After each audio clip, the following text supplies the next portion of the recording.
Hello guys, welcome back to The Tried Truth. In this episode, I'll be going back to 1996, the House of Azzaro. The fragrance is a citrus aromatic called Chrome. Stay tuned.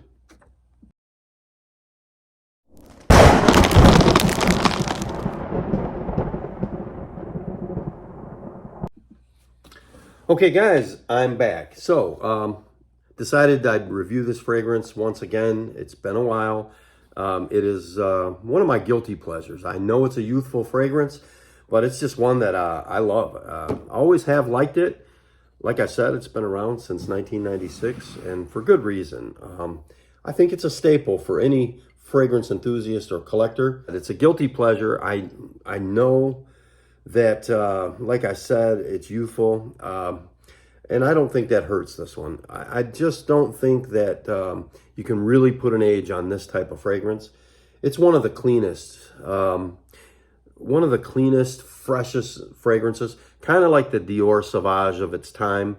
Like I said, it's been around since 1996 for good reason. I mean, you can get this stuff anywhere. You can pick it up at Walgreens. You can get it at Walmart. You can get it online. You can get it at discounters. You can get it everywhere. It's kind of like Cool Water. I mean, it's just everywhere. Like a newer version of Brut Fabergé, if you will. It's still available today. Like I said, everywhere you can get this stuff. If you've never smelled this, I do recommend it. I think this is something that you at least need to get your nose on it. If you're into fresh, clean scents, this is perfect wear for springtime. So anyway, the main accords, it's a citrus aromatic, it's woody, it's fresh, spicy, white floral, fresh, sweet, floral, fruity, and powdery. This one still retains a decent price. You can still pick it up from discounters fairly reasonable. It's not overpriced or anything like that for what you're getting. I mean, just look at that cool, icy blue. This is, like I said, perfect for after a shower, perfect for springtime, perfect for evening wear. Any environment like a beach type of setting, tropical environment, this stuff really works. Now, some of the negatives, you may hear a lot of people say, oh, it's synthetic, and all fragrances are synthetic, okay? But it does have, I wouldn't say it smells cheap or anything like that. I mean, there's a lot of notes in this fragrance, first off. I mean, it can't be cheap to make this stuff. So like I said, it still holds on to a bit of a price, but it's not too expensive or anything like that. Let's see if I can find that atomizer. All right, let's get a whiff of this. It's been a while for me. So, wow, there it is. Right up on impact, you do get this bergamot, this fresh citrus, lemon, bergamot, pineapple, neroli, rosemary. Those are the top notes. But this is a very, very fresh, clean, soapy, shower gel, metallic scent. I gotta admit, like I said, it's a guilty pleasure of mine. I don't see anything wrong with this fragrance. I think it's still a relevant fragrance for today. I think that a lot of people, if they were to smell this, they would like it. If you haven't already, like I said, it's been around since 1996. In fact, you've probably smelled it and just didn't realize it. One of the cleaner, fresher scents, like I said, and that's a perfect description of it. It is the Dior Sauvage of its time. It was one of the first fragrances that really, an attention-grabbing, mass-appealing, just room-filling type of fragrance. In a light and fluffy, airy way. It's not an overpowering, overly strong fragrance or anything, but it does seem to have like a push to it. Let's see. Let's get into these notes. So you have lemon, rosemary, bergamot, neroli, and pineapple in the opening, in the top. And in the mid, you get jasmine, oak moss, cyclamen, and coriander. And in the base, you have musk, oak moss, cedar, sandalwood, cardamom, Brazilian rosewood, and tonka bean. Yeah, I mean, yeah, of course it has a synthetic vibe to it, but it's not a cheap vibe. It doesn't smell generic at all. It's just a very highly citrus fragrance. Like I said, it does get a softer dry down to it. It does come out a little bit more woody and creamy. But yeah, the opening of this fragrance is really, really nice. I can't help it. You can beat me up in the comments all you want. This is just a love for me. Always has been. I've been wearing this fragrance forever, since it came out. Yeah, it was a big hit. I remember in 1996, everybody was talking about this fragrance. And I was really I was already into fragrances, kind of like nothing too expensive or anything like that. I'm not sure when Dracar Noir came out, but, that was a big hit when that one came out. Polo Green was huge. That one came out a long time ago. But, the thing is this is just one of those scents. When it hit big. Kind of like along the lines of a cool water type of scent. They were really marketing to kind of like younger men and the middle-aged crowd, kind of marketing to them. But I'm telling you, this stuff, still good today, still relevant, I believe. I just can't help it. Like I said, I call it a guilty pleasure because maybe in my 50s I shouldn't be wearing this type of fragrance, but I really don't care what other people think. I like it, and I still get compliments today. Not everybody's a frag head out there, so that's one misconception. You need to just get rid of that. Don't think that everybody knows everything that you're wearing, because they don't. Every time I put on a fragrance, somebody asks me what I'm wearing today, what is that, whether they like it or not. Everyone, by now they know I'm into fragrances. I kind of wear a different one every day. But yeah, this is perfect for office wear, perfect for church, perfect for formal setting. You can wear this anytime, anywhere. It may not last as long in the winter or push as much, but I think it's great even in the winter. I love the way it's crisp. It's so clean. It is metallic-y. And you know what? The stigmas, get rid of those. Oh, it's synthetic, it smells cheap, it smells generic, it smells dated. No, actually it doesn't. It's none of those. I think it's still relevant today. I think that, especially if you were to let someone smell this, okay, I'm not talking about a niche brand type of, where a person that every fragrance they own is high-end niche brand like Creed, Aventus, Parfums de Marly. I'm talking about an everyday guy, especially someone who's never smelled this. I think that they would like it. I like it. I mean, I've smelled a lot of fragrances. I have a lot of fragrances, but still can't get past this one. I can't put it in the back, on the back burner, and say, oh, I'm never wearing that again. Or, oh, I've arrived. I'm not into that cheap stuff anymore. I actually like this stuff. If I could remember, I may have paid $50 or so for this huge bottle. Like I said, it's a big bottle. But man, one of the cleanest scents that money can buy. It really is. It really is.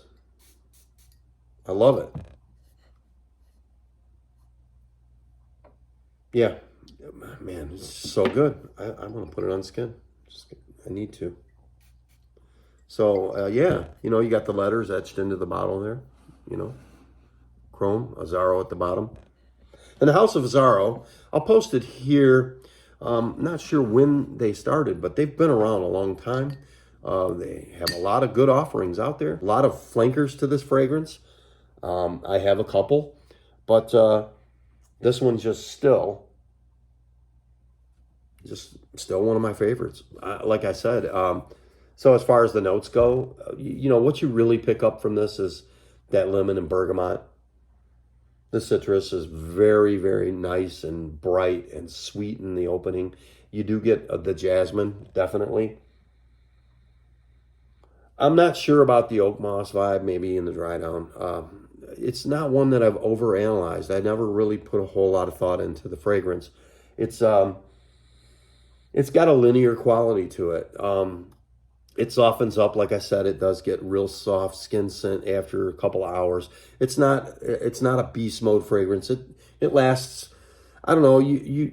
Like let's say we start church at 10:30. If I applied this at the house at around 9:45, 10 o'clock, By noon, it's probably not even that noticeable. But what you get from it when you're getting it, and for the price, it's kind of a delightful fragrance. But again, you're not paying for a niche brand here. You're not paying for a high quality. I mean, let's face it, it's a designer fragrance marketed to young men, marketed to middle-aged guys, I think. And personally, I don't think you can put an age on this fragrance. I think it's so clean, fresh out of the shower type of fragrance that any guy can grab. It's a dumb reach type of fragrance. It always smells good, always smells right. It's never out of place. Any setting, anywhere. It's a very nice fragrance. Really clean, soapy, and fresh. This is perfect for the gym, perfect, just like I said, any setting, any time of year. I like it in the wintertime. I think it's a very crisp scent. You're not going to get a lot of longevity out of this one. I think the summer and the spring and the fall are the best for this, but it is what it is. And like I said, it's affordable and it's everywhere, and for good reason. 1996, still available today for a reason. It's still a good seller. And if you don't know, now you know. I'm telling you, it's, like I said, guilty pleasure, but at the same time, I'm not ashamed of it. Not ashamed of it at all. I like it. You know, I'm not an artsy-fartsy niche head either. I like fragrances, all types of fragrances. Some I don't like. Even the ones I don't like, I still respect them for what they do. Just you have to have that respect for them. And, you know, like I said, this came out in a time where, you know, when it hit, it was a wave. I mean, this was a trend-setting type of fragrance. I think it kind of opened the world up to these types of fragrances. Like I said, you know, when Dior Sauvage came along, it kind of had this idea. And they don't smell alike or anything. They're not a million miles apart or anything. Dior Sauvage is a better fragrance. When you smell it, it's striking. And this one, I believe, started that whole type of fragrance. It just started the whole thing, got the ball rolling for it. This is just one that, like I said, it gets noticed. It gets you compliments. It'll get you noticed. It's so pleasant. It's not a rude, over-offensive type of stinking fragrance. People either love it or hate it. I think if you give it a chance, you might like it. I really do. But yeah, it's just a great scent. Still today. It does have a nice soft dry down to it. You know, I like it. I don't care about the negative comments. I don't care about what other people have to say about it. They don't like it or whatever. Like I said, it's still selling for a reason. It's still a relevant fragrance today. One of the cleanest, fresh shower gel type of after shower type of scents. This is one you can just put on. It's a comforting scent. It really is. I mean, I wouldn't wear it thinking that you're going to blow people's minds or anything like that, but it's just a proper, clean smell. It's not offensive. It is, it's very acceptable in just about, like I said, any setting. No one's going to smell this and think that it smells bad or stinks or anything like that. I just think it's a comforting, clean shower gel type of smell, but a little bit more fresher than a shower gel. Not as woody as some shower gels. Not like a Bleu de Chanel type of shower gel vibe. This is a real fresh bomb here. Not as citrusy as like Citron Boisé, because this one has a lot of citrus, but it's more of that metallic vibe, more of that the neroli really pushes in this thing. It's got a clean linen type of smell to it. In fact, I would say this is kind of along the lines of Portofino, Neroli Portofino by Tom Ford. Obviously, not the quality, not the same quality of notes or anything like that, but in that genre of type of scent. This has that clean linen vibe, clean laundry vibe, fresh, outdoorsy, green. It has a greenness to it, very bright, citrusy and green. Metallic, I don't know what creates the metallic vibe in this. Could be, I mean, come on, guys. I'm not a chemist here. But, yeah, overall, I'm telling you, It is a bit synthetic, but like I said, that doesn't hurt the fragrance for what it is and for the price. And like I said, it's not a beast mode fragrance, but I do believe you can get a good 6 hours of longevity. First couple of hours, it really pushes. It's really nice. So it'll get the job done for an event that you're not going to be at all day. Like I said, church lasts a couple hours. Perfect for church. Very inviting fragrance. Very pleasant to be around. Everyone's going to love it. No one's going to hate it. Some might recognize it, and that's fine too. Like I said, I have no shame in this fragrance at all. 52 years old, I will rock this anywhere, anytime, and won't think twice about it. Thanks for checking out the review, and we'll see you next time.